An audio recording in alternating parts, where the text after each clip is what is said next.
হয় সেটা হলো যে দলবদ্ধভাবে মুনাজাত করা। আমাদের দেশে বেশিরভাগ প্রায় সব মসজিদেই হয়। নামাজের পরে ইমাম সাহেব হাত উঠান, সাথে সবাই কি করেন? মুনাজাত করেন। আল্লাহ মাফ করুক, এই জিনিসটা আমরা অনেকে বুঝতে পারি নাই এখনো দেশে। নামাজের সালাম ফেরানোর সঙ্গে সঙ্গে কি জামাতের কার্যক্রম শেষ।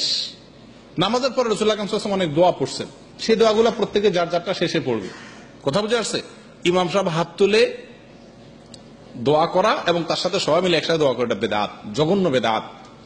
কথা বুঝে আসছে? কথা রাসূলুল্লাহ সাল্লাল্লাহু আলাইহি ওয়াসাল্লাম বলেছেন, মান আহদাসা ফি আমরিনা হাযা মা লাইসা মিনহু ফাহুয়া রাদ। যে ব্যক্তি আমাদের দ্বীনি কাজে এমন কিছু কাজ করবে, এমন কিছু কাজ আবিষ্কার করবে যেটা আমরা করতে বলি নাই, তো সেই কাজটা প্রত্যাখ্যানযোগ্য, ওটা বাদ দিতে হবে। কথা বুঝে আসছে?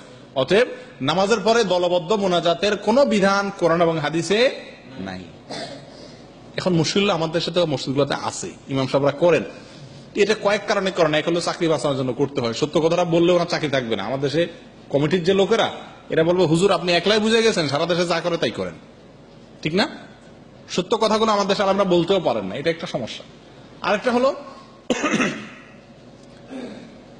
অনেক ক্ষেত্রে জানারও অভাব থাকে।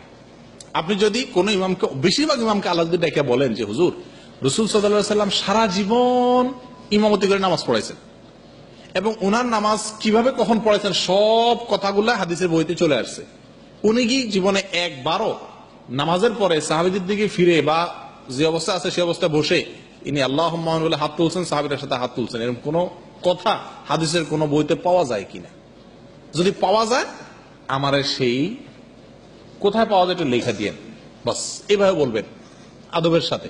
আপনি নাই এটা বলতে যাবেন না, বলবে আপনি কি জানেন মিয়া, কয়টা পড়ছেন? হ্যাঁ, আপনি যে বলেন যে নাই, বলবে মিয়া আপনি কয়টা পড়ছেন? আপনি বলবেন হুজুর এই কিছু মৌলবী সাহেব গজাইছে আজকাল, এরা তো বলে যে নাই, আপনি আমার একটা দলিল দেন, আমি এদের ধরব, কোথায় আছে? আসলে তো কোথাও নাই। তো ইমাম সাহেব যদি চালাক হয় তো দেখবেন এরপর থেকে আপনারা দেখলে কি আরেক দরজা দিয়ে বাইরে হয়, কারণ নাই তো। আমার কথা বলছেন? সূরা ফাতিহা নামাজের পরে দলবদ্ধভাবে মুনাজাত জঘন্য একটা বেদাত। আমাদের সমাজে সবচেয়ে বেশি প্রচলিত যে বেদাতটি সেটা হলো এটা।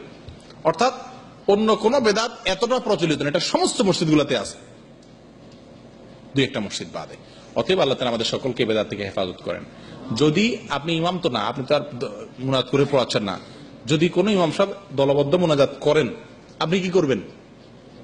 আপনি তার সাথে মুনাজাত করবেন না। সালাম ফেরানোর পরে আসসালামু আলাইকুম ওয়া রাহমাতুল্লাহ, আসসালামু আলাইকুম ওয়া রাহমাতুল্লাহ, নামাজ শেষ হলো তো, এরপরে অনেক দোয়া আছে রাসূলুল্লাহ সাল্লাল্লাহু আলাইহি ওয়াসাল্লাম শিখাইছেন, এই দোয়াগুলো পড়বেন, এগুলো মুখস্থ করবেন। কথা বুঝে আসছে? এই দোয়ার বইগুলো ছোট্ট একটা আকারে আছে, 4-5 পৃষ্ঠায়। আমি ইনশাআল্লাহ শেখের কাছে পৌঁছাই দেবো, পর্যাপ্ত। আপনাদের আশা করি 50-60 কপি বা 100 কপি দিলে সবাই পেয়ে যাবেন না? আজকে মনে নেন, আর আজকে নিয়ে আসতাম। আমি ইনশাআল্লাহ শেখের কাছে পৌঁছাই দেবো, এটা আপনারা সবাই নেবেন এবং দোয়াগুলো মুখস্থ করবেন। ওই সালাম ফেরানোর পরে এই দোয়াগুলো পড়বেন। যদি মুনাজাত ইমাম সাহেব করে আপনি করবেন না, না করলে পাশ থেকে গুতা খাবেন অবশ্য। মুনাজাত না করলে পাশ থেকে কি করে ঠেলা দিবে, আঙ্গুল দিয়া, ওই বেটাতে মুনাজাত ধরছে না, এমনি করে ঠেলা দিবে। মানে কি মনে করবে যে আপনি হয়তো মনে নাই, এই জন্য আপনারা হয়তো উঠাইতে বলবে। বুঝে আসছে কথা? আবার ইমাম সাহেব নামাইলে সাথে সাথে নামাই ফেলতে হবে, না নামাইলে আবার সেটাও কি গুতা মারে শেষ, মানে ইমাম সাহেব শেষ। মূর্খতা এগুলা না জানা কারণে হয়ে থাকে। আল্লাহ আমাদেরকে হেফাজত করেন। কোরআন হাদিস আল্লাহ তাআলা আমাদের সকলকে শেখার তৌফিক দান করেন।